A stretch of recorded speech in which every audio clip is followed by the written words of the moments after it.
Madame, Monsieur, bonjour, bienvenue à ces bulletins d'information sur Mondico Télévision.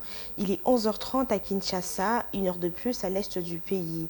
À l'issue de la première réunion du bureau définitif de la Chambre basse du Parlement, tenue samedi dernier sous la direction de Vital Kamerhe, président de la dite Chambre, il ne reste aux députés nationaux que 19 jours pour investir le gouvernement de la première ministre Judith Suminwa Tuluka, étant donné que la clôture de la session de mars est prévue pour le 15 juin 2024.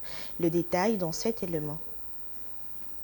Conformément aux dispositions de l'article 115 de la Constitution, la session ordinaire de mars doit prendre fin le samedi 15 juin 2024 au Palais du Peuple. Le bureau Vital Kamerhe entend capitaliser sur le reste de jours pour l'investiture du nouveau gouvernement de la République, très attendu depuis l'investiture de Félix-Antoine Tshisekedi le 20 janvier dernier à la magistrature suprême pour un second mandat. Ceci est l'une des décisions prises à l'issue de la première réunion du bureau définitif tenu le samedi 25 mai 2024 sous la direction de Vital Kamerhe au Palais du Peuple. L'une des premières questions inscrites à l'ordre du jour de ce calendrier, c'est bien l'investiture du gouvernement tant attendu, a confié à la presse le rapporteur de l'Assemblée nationale, Jacques Joly. Au regard de cette option prise par le bureau Vital Kamerhe et en se référant à la date du 15 juin comme journée prévue pour la clôture de la session de mars, il ne reste aux députés nationaux que 20 jours pour investir le gouvernement de la première ministre Judith Suminwa Tuluka. Désormais, il revient au président de la République, Félix-Antoine Tshisekedi, et à la première ministre Judith Suminwa Tuluka de prendre en compte cette échéance pour accélérer les choses et dévoiler le plus rapidement possible l'équipe gouvernementale. Dans le cas contraire, au regard des urgences du pays, l'Assemblée nationale pourrait envisager la tenue d'une session extraordinaire au-delà du 15 juin, ce qui impliquerait obligatoirement des coûts supplémentaires pour les trésors publics, déjà en quête de moyens pour répondre aux attentes et urgences de la population. Nommée depuis le 1er avril dernier comme première ministre de la République, Judith Suminwa n'a pas encore formé son gouvernement. Près de 5 mois après l'investiture de Félix Tshisekedi à la magistrature suprême, la sortie de son premier gouvernement s'est fait toujours attendre. Malgré les assurances de la porte-parole du chef de l'État données récemment à une radio locale sur le caractère imminent de sa publication, les choses ne semblent pas bouger. Le gouvernement Judith Suminwa Tuluka est très attendu face aux multiples défis que traversent les pays actuellement. Il s'agit notamment de la situation sécuritaire dans l'est du pays ainsi que de la situation socio-économique de la population qui reste préoccupante. Parlant sécurité, dans ces bulletins, depuis plus d'une semaine, les affrontements ont repris des plus belles entre les FARDC et le rebelle du M23 soutenu par le Rwanda. L'armée congolaise bénéficie de l'appui de Wazalendo. Cette recrudescence des hostilités fait suite à une offensive lancée par le FARDC sur plusieurs fronts avec pour objectif de reprendre le contrôle de certaines localités dans les territoires de Massissi et Rutshuru. Suivez.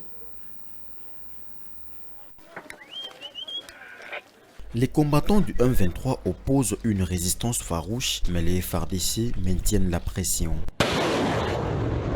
Longtemps accusée de laxisme, l'armée congolaise semble cette fois-ci plus déterminée que jamais. Cette détermination renouvelée est en partie due à l'absence de progrès notables sur le front diplomatique. Les initiatives de médiation, en particulier le processus de Nairobi, ces processus a rencontré des difficultés d'implémentation exacerbées par une crise de confiance majeure entre le président congolais Félix Tshisekedi et son homologue kenyan William Ruto. De plus, les autorités congolaises affirment qu'elles n'ont jamais totalement abandonné l'option militaire, surtout en raison du manque d'efforts de Kigali pour retirer ses troupes toujours présentes sur le sol congolais.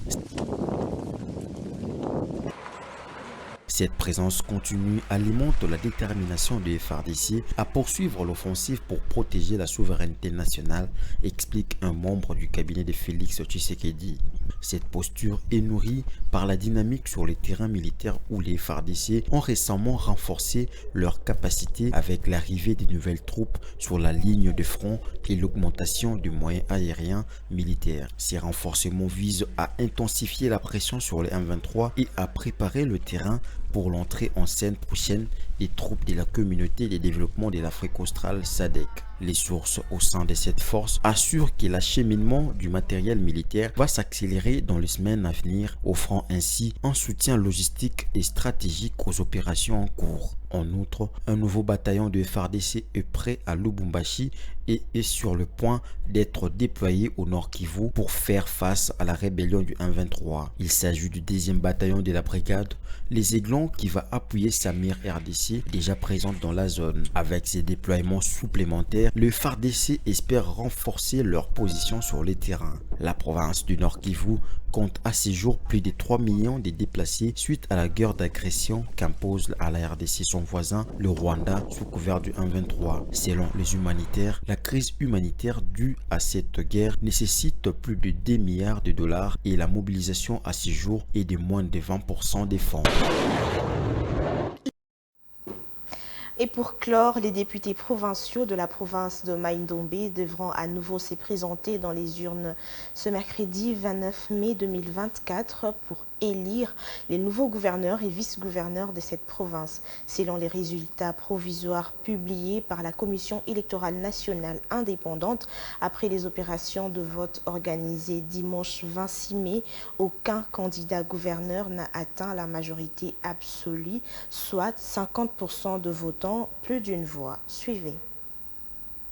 Ce second tour aura pour objectif de départager Aimé Pascal Mongo Lokonda et Nkoso Kevani, arrivés en tête avec 9 voix chacun. Proche de l'Union sacrée de la nation, famille politique du chef de l'État. Les 2 candidats se sont présentés en indépendant pour ces élections qui arrivent plus tard que les autres provinces. Après le contrôle de cohérence des résultats tels que présentés par les centres locaux de compilation de résultats, aucune majorité absolue n'a été atteinte au premier tour. Par conséquent, conformément à l'article 170 de la loi électorale, l'Assemblée plénière de la Commission électorale nationale indépendante publie la décision portant convocation du second tour de l'élection de gouverneurs et vice-gouverneurs de la province du Mai-Ndombe à la date du mercredi 29 mai 2024. Seuls peuvent se présenter au second tour les 2 listes arrivées en tête du premier tour compte tenu de retrait ou de désistement éventuel. La détérioration de la situation sécuritaire dans cette province suite à l'activisme de milices Mobondo n'avait pas permis aux autorités et à la Commission électorale nationale indépendante CENI d'organiser les élections dans cette partie du pays au même moment que les autres provinces. Le vainqueur du second tour va succéder à Madame Rita Bola à la tête de la province de Mai-Ndombe. Parmi les priorités qui attendent le nouveau gouverneur,